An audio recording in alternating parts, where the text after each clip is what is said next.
While I'm still at the title screen, I need to point out that Famicom Grand Prix II 3D Hot Rally can be a very tough game to look at. It's got a lot of weird flicker, some severe color choices, and the alternating bands that they use to express movement could easily induce a migraine. Now, it's not full-screen high-contrast flashing, but I wanted to let people know about that going in. And the weird thing is, 3D Hot Rally is an amazing-looking game. It's just you as a viewer won't be able to tell. And that's because the visuals here are specifically designed for the Famicom 3D system. And that just can't be replicated in a YouTube video. Alright, maybe if I could record it at 120 frames per second at a 4K resolution, and then that would ensure that I have all of the information I need to reconstruct individual frames as the TV would show them. Well, all of that's not in my budget. Although the title implies that this game is a sequel to Famicom Grand Prix, really, this is nothing like that earlier title. That was an overhead F1 racer. Instead, this is a rally game, which, to keep it in simple terms, a rally is a road race that goes through rough conditions. The most famous of the rally races is the Paris-Dakar Rally, which starts in Paris, obviously, and then crosses the Mediterranean and has the participants cross the Sahara Desert. It feels like the Paris-Dakar Rally must have gotten quite a bit of attention in Japan in 1988, because there were a lot of rally racing games released right at the same time. Maybe it was because Kenjiro Shinozuka almost won the rally in 1987, and then did exceptionally well in 1988. 3D Hot Rally is the last game that was used in a DiskFax event. This was a series of contests that Nintendo ran, where you'd record your results to your floppy, then take it into a store, and a kiosk there would fax your results to Nintendo. In the case of 3D Hot Rally, it was whoever got the best time in the first course. The winners of this competition got a stationary set. Kind of a letdown compared to the Golden Punch-Out cartridge and golden floppies that had special versions of the game. Though as a Nintendo contest prize, where a lot of components were lost, these stationary sets now go for a ton of money. The packaging for 3D Hot Rally is a bit infamous. Mario is acting as the driver while Luigi is his navigator, but take a good look at Luigi's right hand. It is now canonical that Luigi has 6 fingers.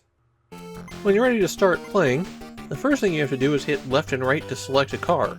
The car on the left has the highest top speed and handles flat ground well, but any kind of bumps or rough roads, and it has trouble with turning and could slow down.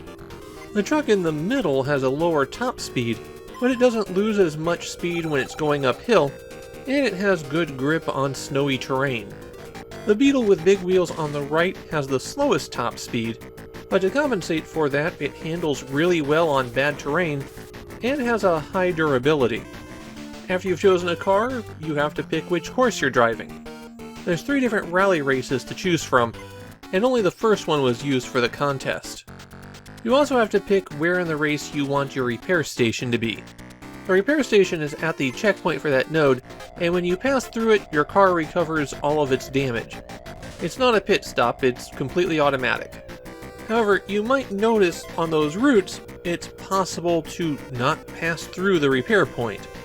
You'll need to make sure that you navigate to the right spot if you want to use that. While you're driving, A accelerates and B brakes, up and down shift your gears, and your car has 4 gears. Though this is one of those early driving games where you're probably going to shift up to the top gear pretty fast and then stay there. Even if you collide with something, which will of course cause your car damage, you often retain enough speed that you don't need to drop below 3rd gear, and even then you're only in 3rd gear for 2 or 3 seconds before you shift back up to 4th. Every leg of the race has different terrain, so you might start out on a wide flat highway, and then wind up on a bumpy dirt road, before winding up on snow and ice. You won't know what's there until you're on that leg. It's going to take you a lot longer to learn these courses than you would in most racing games, since which path you take is going to have an enormous impact on how well you do. You'll probably want to avoid the legs that have rocks in the middle of the track, for example. The other cars you'll encounter are fairly aggressive drivers, swerving all over the road like you probably will be, and blocking your way a lot. And of course that's even worse when you're on a narrow road. At the end of every leg, the terrain goes black, and you have a brief straightaway.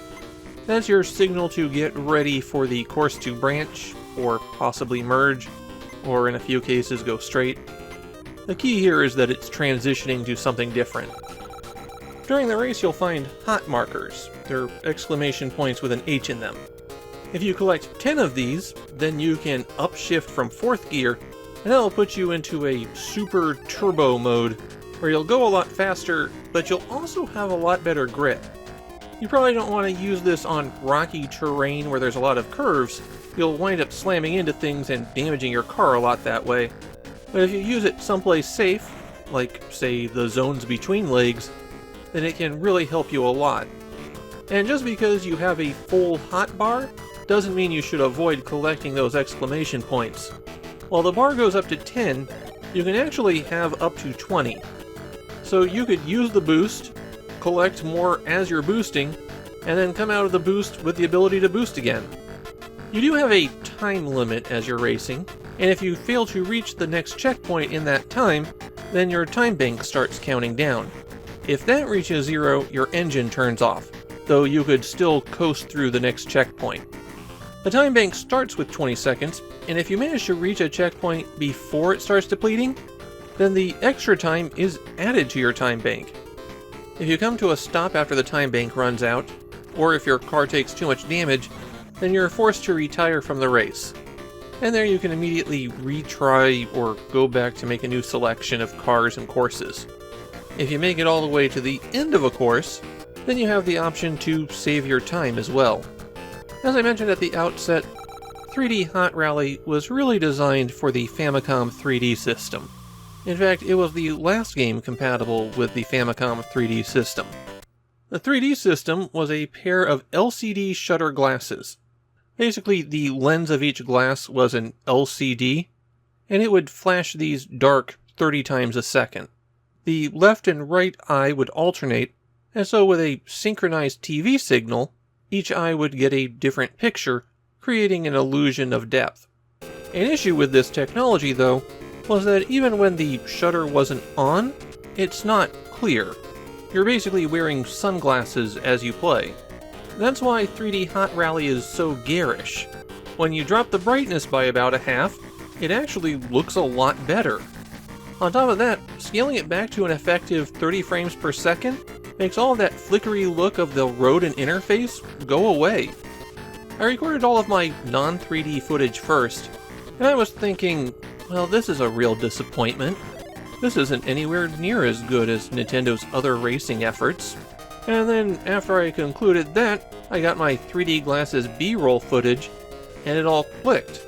That was how the game was supposed to be played, and it feels and looks so much better that way.